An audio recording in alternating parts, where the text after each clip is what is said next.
ఎంత అందమైన పుష్పం, ఎంత అందంగా ఉంది. ఈ అందాన్ని దేవుడు ఎంత సృష్టి చిత్రం. మళ్ళీ ఇది ఉదయాన్నే ఇలా పూసింది, సాయంత్రానికి మళ్ళీ వాడిపోతుంది.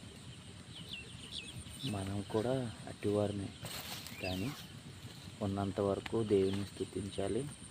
దేవునితో సహవాసం కలిగి జీవిస్తే ఎన్నడూ ఈ పువ్వు వలె పుష్పిస్తూ ఉంటాం. ఓకే, దేవుడు మిమ్మల్ని దీవించును గాక.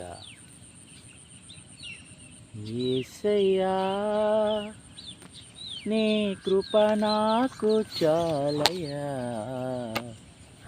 నీ కృప లేనిదే నే బ్రతుకలేనయ్యా. యేసయ్యా నీ కృప నాకు చాలయ్యా, నీ కృప లేనిదే నే బ్రతుకలేనయ్యా.